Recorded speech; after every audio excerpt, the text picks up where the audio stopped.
Hello, and welcome to Storybook Stitches.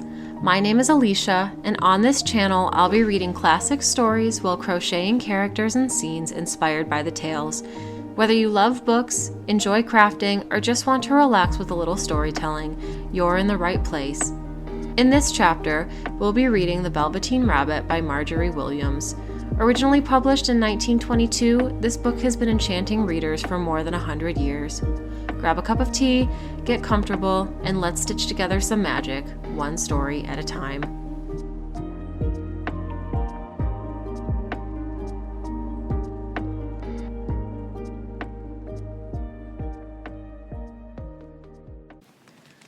The Velveteen Rabbit, or How Toys Become Real, by Margery Williams. There was once a Velveteen Rabbit, and in the beginning, he was really splendid. He was fat and bunchy, as a rabbit should be. His coat was spotted brown and white. He had real thread whiskers, and his ears were lined with pink sateen. On Christmas morning, when he sat wedged in the top of the boy's stocking, with a sprig of holly between his paws, the effect was charming. There were other things in the stocking, nuts and oranges, and a toy engine, and chocolate almonds, and a clockwork mouse, but the rabbit was quite the best of all. For at least 2 hours the boy loved him, and then aunts and uncles came to dinner, and there was a great rustling of tissue paper and unwrapping of parcels, and in the excitement of looking at all the new presents, the Velveteen Rabbit was forgotten. For a long time he lived in the toy cupboard or on the nursery floor, and no one thought very much about him. He was naturally shy, and being only made of velveteen, some of the more expensive toys quite snubbed him. The mechanical toys were very superior and looked down upon everyone else. They were full of modern ideas and pretended they were real. The model boat, who had lived through 2 seasons and lost most of his paint, caught the tone from them and never missed an opportunity of referring to his rigging in technical terms. The rabbit could not claim to be a model of anything, for he didn't know that real rabbits existed. He thought they were all stuffed with sawdust like himself, and he understood that sawdust was quite out of date and should never be mentioned in modern circles.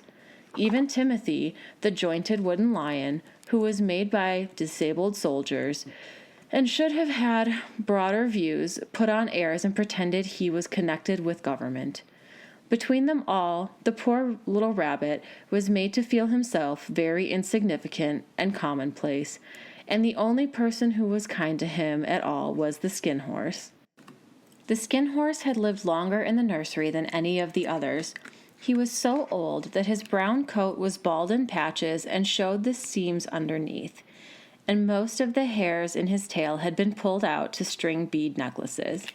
He was wise, for he had seen a long succession of mechanical toys arrive to boast and swagger, and by break their mainsprings and pass away, and he knew that they were only toys and would never turn into anything else. For nursery magic is very strange and wonderful, and only those playthings that are old and wise and experienced, like the Skin Horse, understand all about it. "What is real?" asked the rabbit one day when they were lying side by side near the nursery fender before Nana came to tidy up the room. "Does it mean having things that buzz inside you and a stick-out handle?" "Real isn't how you are made," said the Skin Horse. "It's a thing that happens to you. When a child loves you for a long, long time, not just to play with, but really loves you, then you become real." "Does it hurt?" asked the rabbit. "Sometimes," said the Skin Horse, for he was always truthful. "When you are real, you don't mind being hurt." "Does it happen all at once, like being wound up?" he asked, "or bit by bit?" "It doesn't happen all at once," said the Skin Horse. "You become. It takes a long time. That's why it doesn't often happen to people who break easily, or have sharp edges, or who have to be carefully kept.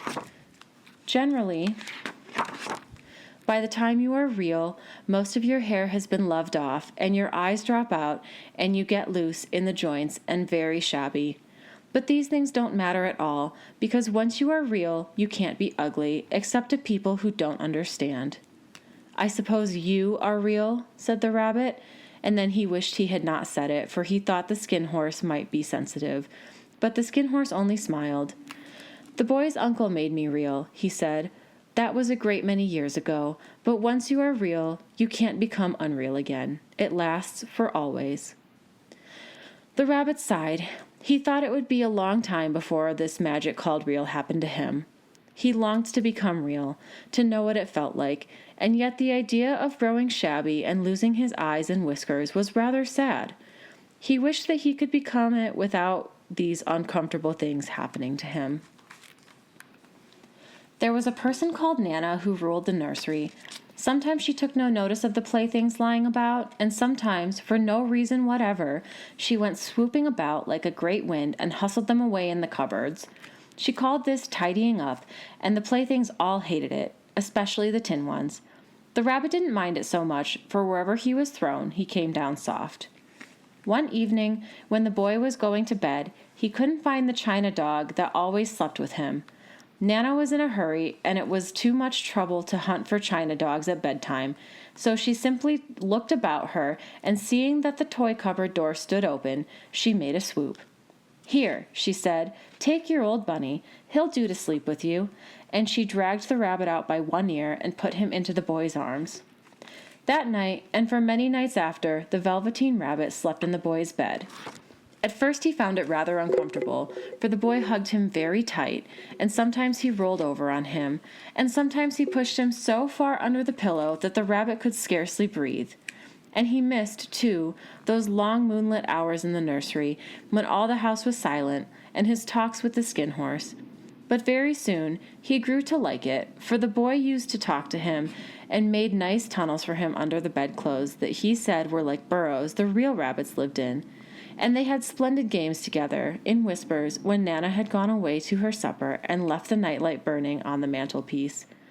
And when the boy dropped off to sleep, the rabbit would snuggle down close under his little warm chin and dream, with the boy's hands clasped close around him all night. And so time went on, and the little rabbit was very happy. So happy that he never noticed how his beautiful velveteen fur was getting shabbier and shabbier, and his tail was coming unsewn, and all the pink rubbed off his nose where the boy had kissed him. Spring came, and they had long days in the garden, for wherever the boy went, the rabbit went too. He had rides in the wheelbarrow, and picnics on the grass, and lovely fairy huts built for him under the raspberry canes behind the flower border. And once, when the boy was called away suddenly to go out to tea, the rabbit was left out on the lawn until long after dusk, and Nana had to come look for him with the candle because the boy couldn't go to sleep unless he was there. He was wet through with dew and quite earthy from diving into the burrows the boy had made for him in the flower bed, and Nana grumbled as she rubbed him off with the corner of her apron. "You must have your old bunny," she said. "Fancy all that fuss for a toy." The boy sat up in bed and stretched out his hands. "Give me my bunny," he said. "You mustn't say that. He isn't a toy. He's real." When the little rabbit heard that, he was happy, for he knew that what the skin horse had said was true at last. The nursery magic had happened to him, and he was a toy no longer. He was real. The boy himself had said it. That night, he was almost too happy to sleep, and so much love stirred in his little sawdust heart that it almost burst. And into his boot-button eyes, that had long ago lost their polish, there came a look of wisdom and beauty, so that even Nana noticed it next morning when she picked him up and said, "I declare if that old bunny hasn't got quite a knowing expression." That was a wonderful summer. Near the house where they lived there was a wood, and in the long June evenings the boy liked to go there after tea to play. He took the Velveteen Rabbit with him, and before he wandered off to pick flowers or play at brigands among the trees, he always made the rabbit a little nest somewhere among the bracken where he would be quite cozy, for he was a kind-hearted little boy, and he liked Bunny to be comfortable. One evening, while the rabbit was lying there alone, watching the ants that ran to and fro between his velvet paws in the grass, he saw two strange beings creep out of the tall bracken near him. They were rabbits like himself, but quite furry and brand new. They must have been very well made, for their seams didn't show at all, and they changed shape in a queer way when they moved. One minute they were long and thin, and the next minute flat and bunchy, instead of always staying the same like he did. Their feet patted softly on the ground, and they crept quite close to him, twitching their noses while the rabbit stared hard to see which side of the clockwork stuck out, for he knew that people who jump generally have something to wind them up. But he couldn't see it. They were evidently a new kind of rabbit altogether. They stared at him, and the little rabbit stared back. All the time their noses twitched. "Why don't you get up and play with us?" one of them asked. "I don't feel like it," said the rabbit, for he didn't want to explain that he had no clockwork. "Ho," said the furry rabbit, "it's as easy as anything," and he gave a big hop sideways and stood on his hind legs. "I don't believe you can," he said. "I can," said the little rabbit. "I can jump higher than anything." He meant when the boy threw him, but of course he didn't want to say so. "Can you hop on your hind legs?" asked the furry rabbit. That was a dreadful question, for the Velveteen Rabbit had no hind legs at all. The back of him was made all in one piece, like a pin cushion. He sat still in the bracken and hoped that the other rabbits wouldn't notice. "I don't want to," he said again. But the wild rabbits have very sharp eyes, and this one stretched out his neck and looked. "He hasn't got any hind legs," he called out. "Fancy a rabbit without any hind legs," and he began to laugh. "I have," cried the little rabbit. "I have got hind legs. I am sitting on them." "Then stretch them out and show me, like this," said the wild rabbit, and he began to whirl around and dance till the little rabbit got quite dizzy. "I don't like dancing," he said. "I'd rather sit still." But all the while he was longing to dance, for a funny new tickly feeling ran through him, and he felt he would give anything in the world to be able to jump about like these rabbits did. The strange rabbit stopped dancing and came quite close. He came so close this time that his long whiskers brushed the Velveteen Rabbit's ear, and then he wrinkled his nose and suddenly flattened his ears and jumped backwards. "He doesn't smell right," he exclaimed. "He isn't a rabbit at all. He isn't real." "I am real," said the little rabbit. "I am real. The boy said so." And he nearly began to cry. Just then there was a sound of footsteps, and the boy ran past near them, and with a stamp of feet and a flash of white tails, the two strange rabbits disappeared. "Come back and play with me," called the little rabbit. "Oh, do come back. I know I am real." But there was no answer, only the little ants that ran to and fro, and the bracken swayed gently where the two strangers had passed. The Velveteen Rabbit was all alone. "Oh dear," he thought, "why did they run away like that? Why couldn't they stop and talk to me?" For a long time he lay very still, watching the bracken and hoping that they would come back, but they never returned. And presently the sun sank lower, and the little white moths fluttered out, and the boy came and carried him home. Weeks passed, and the little rabbit grew very old and shabby, but the boy loved him just as much. He loved him so hard that he loved all his whiskers off, and the pink lining of his ears turned gray, and his brown spots faded. He even began to lose his shape, and he scarcely looked like a rabbit any more, except to the boy. To him, he was always beautiful, and that was all that the little rabbit cared about. He didn't mind how he looked to other people, because the nursery magic had made him real, and when you are real, shabbiness doesn't matter. And then one day, the boy was ill. His face grew very flushed, and he talked in his sleep, and his little body was so hot that it burned the rabbit when he held him close. Strange people came and went in the nursery, and a light burned all night, and through it all the Velveteen Rabbit lay there, hidden from sight under the bedclothes, and he never stirred, for he was afraid that if they found him, someone might take him away, and he knew that the boy needed him. It was a long, weary time, for the boy was too ill to play, and the little rabbit found it rather dull with nothing to do all day long. But he snuggled down patiently and looked forward to the time when the boy should be well again, and they would go out in the garden amongst the flowers and the butterflies and play splendid games in the raspberry thicket like they used to. All sorts of delightful things he planned, and while the boy lay half asleep, he crept up close to the pillow and whispered them in his ear. And presently the fever turned, and the boy got better. He was able to sit up in bed and look at picture books, while the little rabbit cuddled close by his side. And one day they let him get up and dress. It was a bright, sunny morning, and the window stood wide open. They had carried the boy out on the balcony, wrapped in a shawl, and the little rabbit lay tangled up among the bedclothes thinking. The boy was going to the seaside tomorrow. Everything was arranged, and now it only remained to carry out the doctor's orders. They talked about it all while the little rabbit lay under the bedclothes, with just his head peeping out, and listened. The room was to be disinfected, and all the books and toys that the boy had played with in bed must be burnt. "Hooray!" thought the little rabbit. "Tomorrow we shall go to the seaside."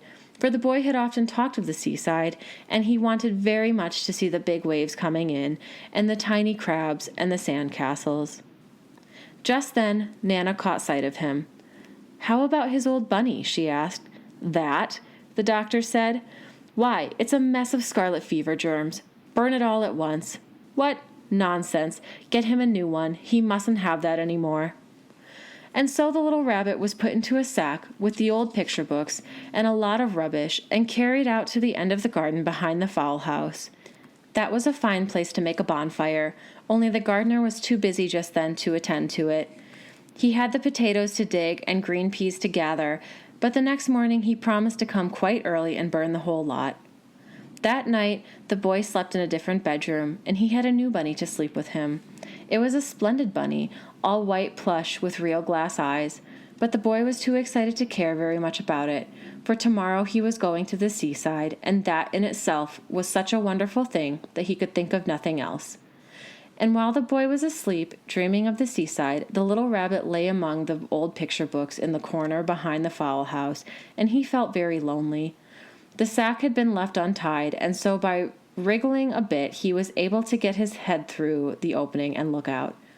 He was shivering a little, for he had always been used to sleeping in the proper bed, and by this time his coat had worn so thin and threadbare from hugging that it was no longer any protection to him.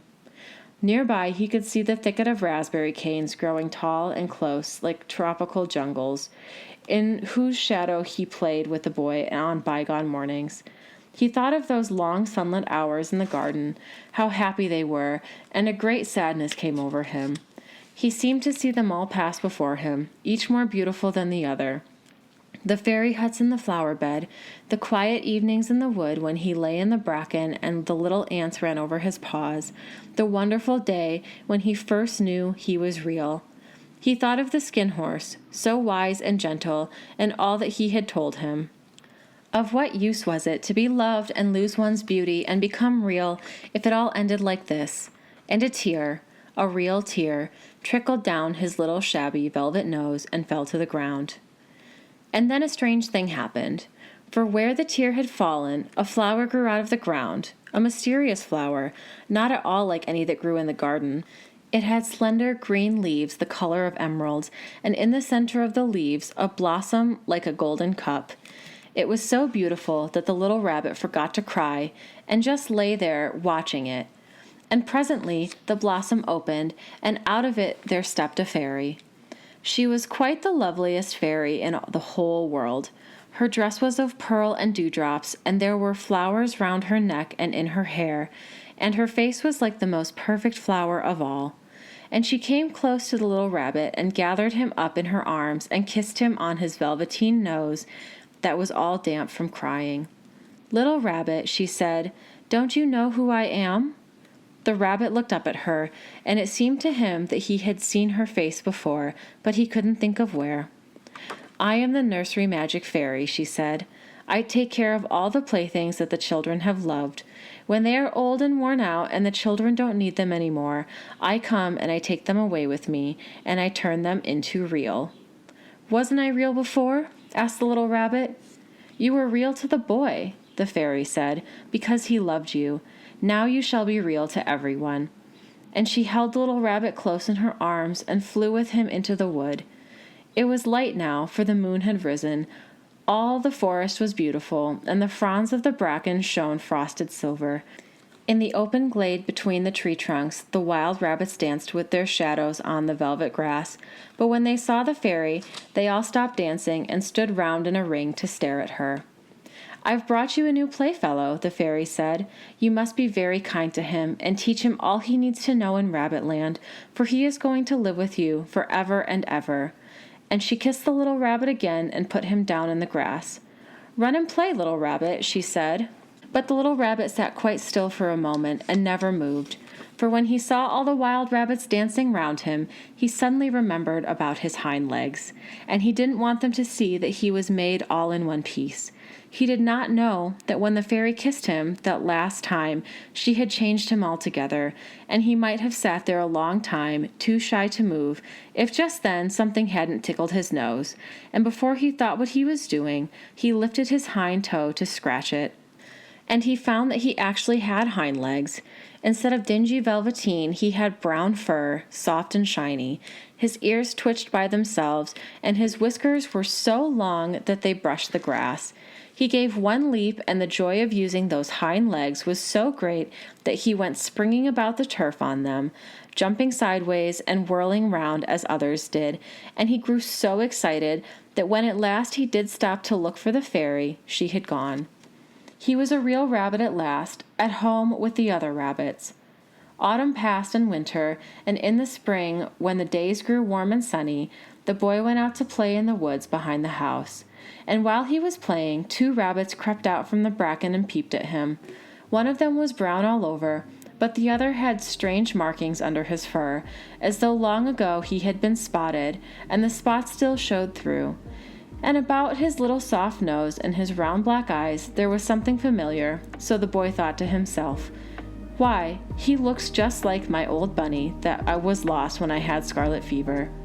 But he never knew it really was his own bunny come back to look at the child who had first helped him to be real.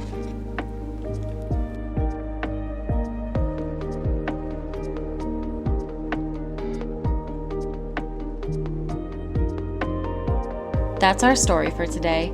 Thank you so much for spending this time with me in the place where stitches and stories come together. If you enjoyed today's story, don't forget to like, comment, and subscribe so you won't miss the next one. I'd love to hear your thoughts about the story, the crochet project, or even your own crafting adventures, so feel free to share in the comments. Until next time, keep your yarn soft, your stitches steady, and your imagination full of wonder. I'll see you in the next chapter of Storybook Stitches.